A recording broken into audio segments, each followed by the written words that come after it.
The organization, this invisible organization that more or less runs the whole thing, if you were going to put a face on it or an organization, do they hold regular meetings or how do they operate? They have to do some kind of thing right now. Very good question he's asking. You know, this group, Magic Control, the Majority Committee, Joint Intelligence Committee is what it is called. That's where Magic comes from, MAJIC. They do have meetings. It's actually transnational. There are people from other countries involved with it, not just U.S. Always has been transnational. The U.S. is key because it's the economic and technological powerhouse, but Great Britain is also very important in all this. And you know, there are various people who have been on the senior committee, such as Admiral Bobby Ray Inman. I know for a fact he was the head of the National Security Agency. Prior to that, he was Deputy Director CIA, and then he became a board member of Science Applications International Corporation. So I know a number of the people. I've met with some of the people who are on this group, including people who are deep cover in the CIA and elsewhere. And former members of Congress and other SAIC executives I've met with. But, you know, it's also very compartmented. So in other words, you may have 200 or 300 people in this group that are the sort of committee, but even within that, it's a pyramid, and there's compartments within it. Not all of them know everything going on. It's not like it's an all-access pass. And some have gone rogue.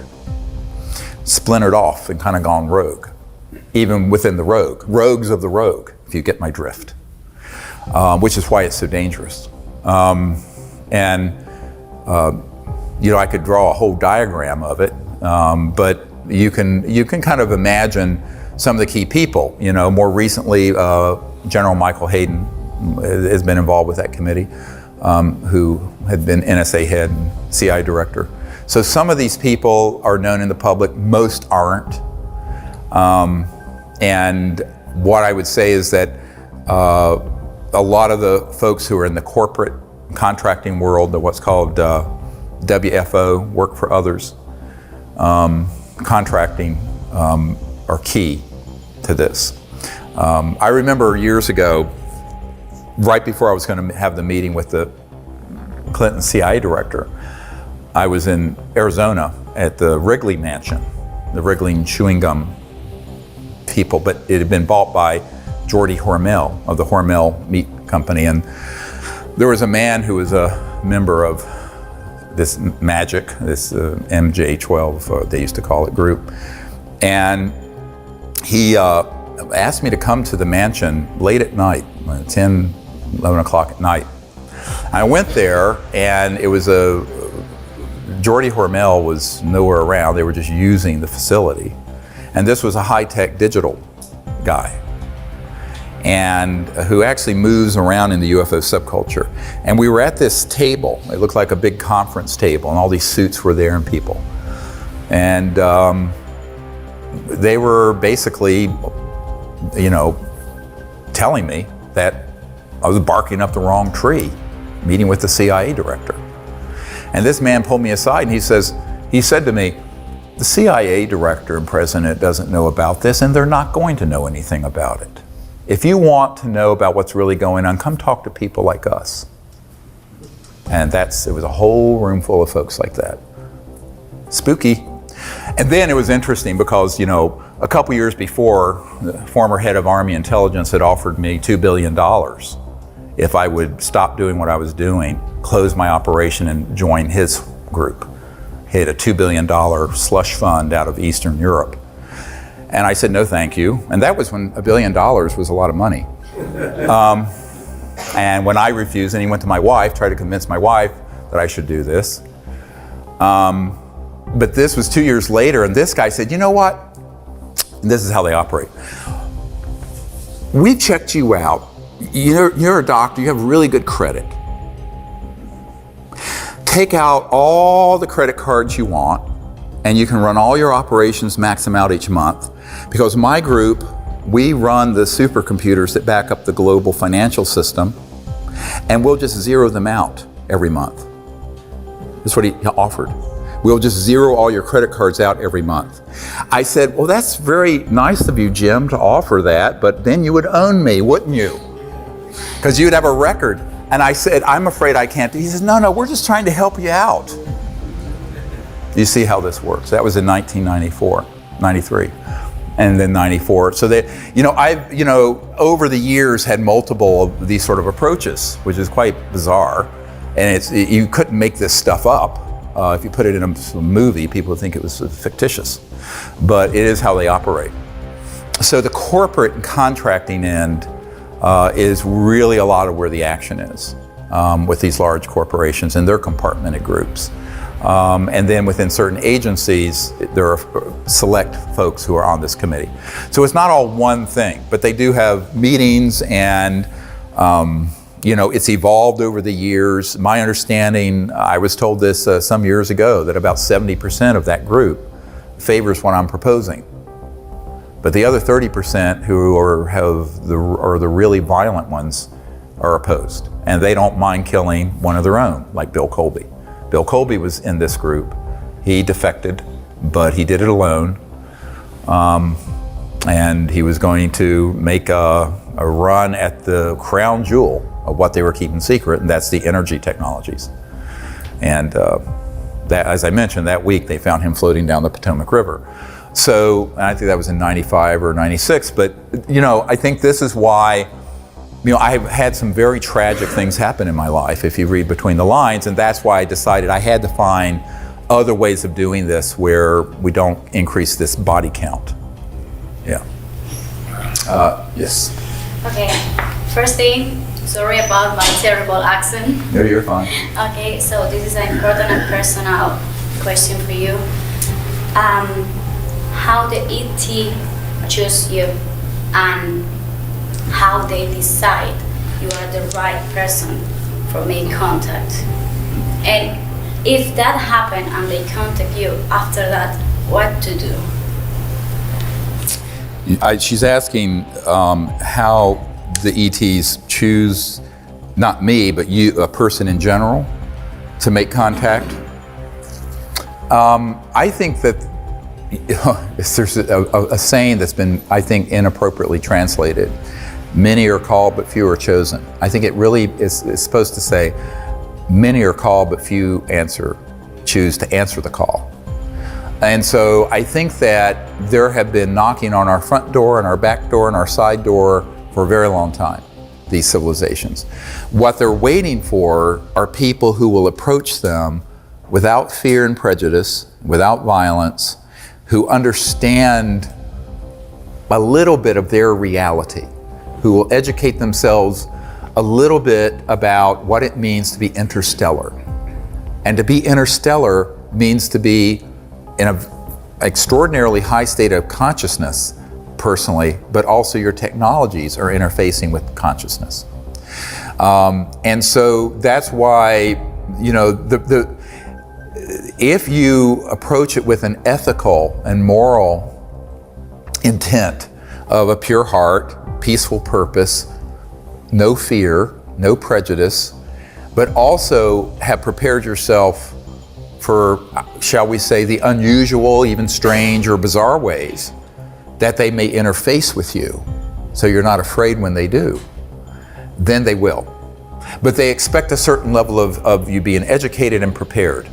And then they will. And I don't think it's, I've always said, I don't think I'm special. I don't think anyone is disabled from being able to make contact. I think it's them willing to go through the process of training and education, but more importantly, what is the purity of your heart and intent? It can't just be because you want to see a UFO and be entertained, like dolphins at SeaWorld. It has to be for a sincere purpose to be a liaison between humanity and their culture. And if there's that purity of intent, then I think you'll be astonished. But there's also the preparation that has to happen. The reason for that is, if you read the last book that we put out, about extraterrestrial, the countdown to transformation, extraterrestrial contact, countdown to transformation. And you read the accounts our senior team has had going around the world. Some of it's very strange stuff. We have a team up in New York where there are these two wonderful ladies, and Diane and her wife, Marilyn, when they first read my book, Hidden Truth, Forbidden Knowledge, had their cell phone accessed when, I forget which one, was at the dentist office. And all of a sudden, this sphere appeared on her phone, and the C-SETI tones, those tones we use, started playing over the speaker system of the entire dentist's office and over her phone. And this happened multiple times until she came to the Outer Banks of North Carolina and got trained and just had amazing contact. But it was very strange stuff.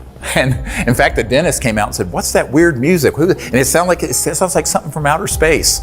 And it was all coming through. I think it was Marilyn's phone. I'm not sure. Or Diane's. It was Diane, yeah. So there's all kinds of ways where they will sort of initiate you and test you to see if you're ready for. Most people live in a very 3D, almost teleologic, very in a box world. But if you're interstellar, you're not living in that world. You're living in the world of higher dimensions, higher consciousness, energy fields that are completely beyond the speed of light. And so when those come into 3D, it can be very unusual. And so preparing yourself for contact involves understanding where mind and consciousness and thought and electromagnetic systems and all this phenomenon come together. There's a nexus where they come together.